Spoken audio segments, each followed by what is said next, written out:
और जब पद परमेश्वर की ओर से मिलता है तो याद रखिए कि इस पद के अनुसार हमारे कामों का निर्णय किया जाएगा। पद लेना तो बहुत आसान सा लगता है।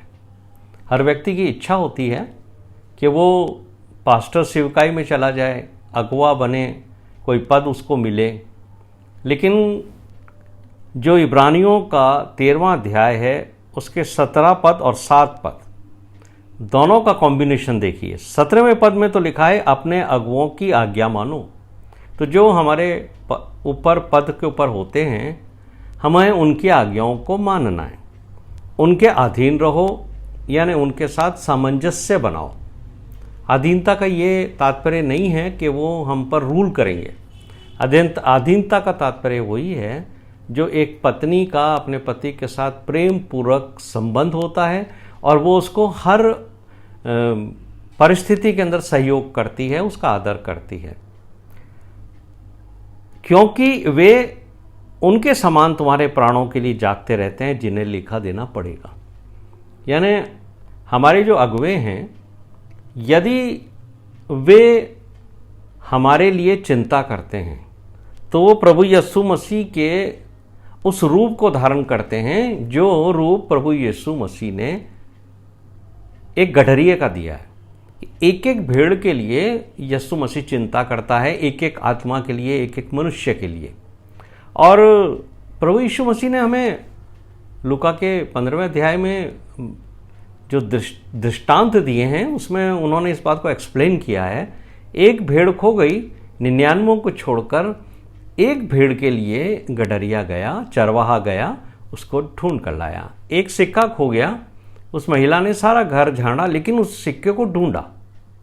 और अंत में प्रभु यीशु मसीह ने कहा 2 भाइयों में से एक बेटा छोड़कर चला गया, छुटका बेटा, लेकिन जब वो आया पिता ने उसको प्राप्त किया। तो ये अगुवे जो हैं वो चिंता करने वाले अगुवे होने चाहिए और हमारी आत्मा के चिंता करने वाले होने चाहिए। अब हम 7वें पद के अंदर आते हैं। वहां लिखा है जो तुम्हारे अगुवे थे, यानी अब वो अगुवे नहीं रहे संसार के अंदर, या अब वो रिटायर हो गए। 2 तरह से हम इसको देख सकते हैं। कुछ लोगों के मृत्यु के उपरांत हम उनके जीवन को, जो उन्होंने संसार में जिया, उसके बारे में चर्चा करते हैं। जब श्रद्धांजलि सभाएं होती हैं, प्रार्थना सभाएं होती हैं, या हम समाज की, पंचायत के मीटिंगों के दौरान या आम सभा के दौरान हमारे अगुओं की चर्चा करते हैं, उनके जीवन की। और कुछ हैं जो जीवित तो हैं, अब रिटायर हो गए हैं, अब वो उस सेवकाई से संबंध नहीं रखते जो पूर्णकालीन सेवकाई कहलाती है। इब्रानियों का लिखने वाला ये समझा रहा है तुम्हारे जो अगुवे थे ना, जिन्होंने तुम्हें परमेश्वर का वचन सुनाया है, उन्हें स्मरण रखो और ध्यान से उनके चाल चलन का अंत देखकर उनके विश्वास का अनुकरण करो।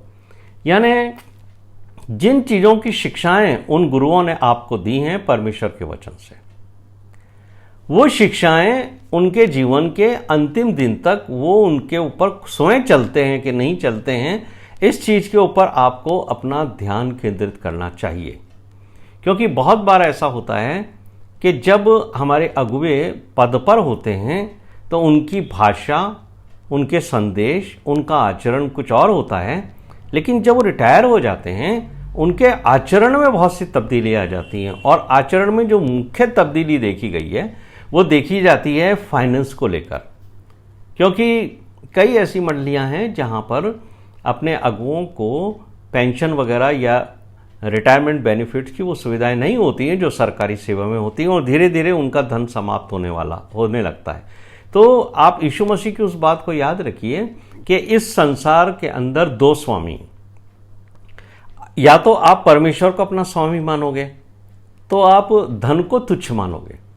यदि धन को आप अपना स्वामी मानोगे, परमेश्वर के प्रति आपका वो आदर और सम्मान नहीं होगा।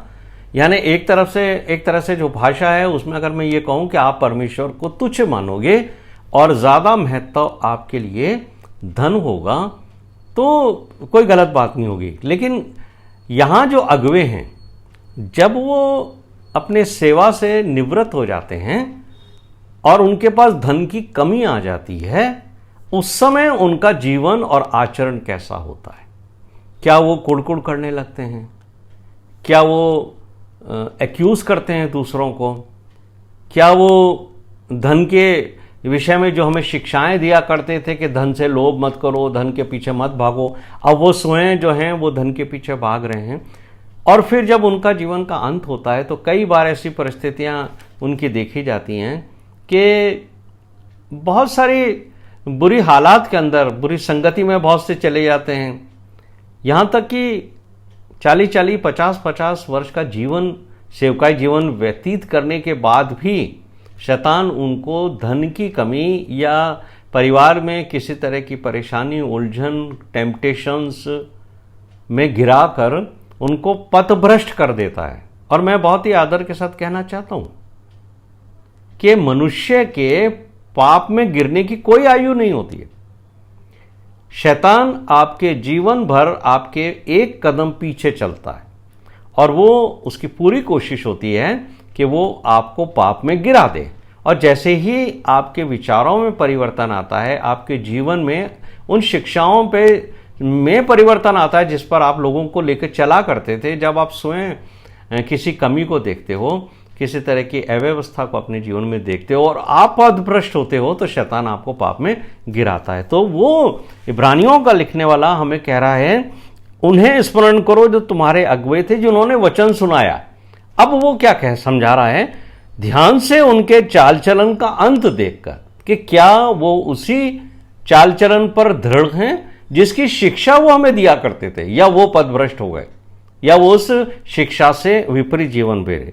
अगर आप उनके जीवन को उसी तरीके से देखते हो जो शिक्षाएं उन्होंने आपके साथ रहते हुए आपको दी, यदि वो अपने जीवन के अंत तक उस विश्वास पे खड़े रहते हैं, तब आप उनके जीवन को धन्य मानना कि ये वो परमेश्वर के लोग हैं जिन्होंने संसार को तुच्छ जाना है, धन को तुच्छ जाना है, संसार की अभिलाषाओं को तुच्छ जाना है, लेकिन प्रभु यीशु मसीह को उन्होंने प्रथम स्थान दिया है। और 11वां अध्याय जो है वो हमारे सामने मार्गदर्शन है, जिसके बारे में इब्रानियों का लिखने वाले ने कहा था कि बहुत सारे ऐसे लोग रहे हैं जिन्होंने पूरे जीवन अपना विश्वास में व्यतीत कर दिया, लेकिन जिस चीज पर उन्होंने विश्वास रखा वो चीज उनको अपने जीवन में नहीं मिली, लेकिन फिर भी उन्होंने दूर से उन चीजों को देखा और आनंदित हुए और ये जाना कि हम तो इस संसार में परदेशी और मुसाफिर हैं, हमें जरूर परमेश्वर के राज्य में वो चीजें मिलेंगी जिसका वादा परमेश्वर ने हमसे किया है।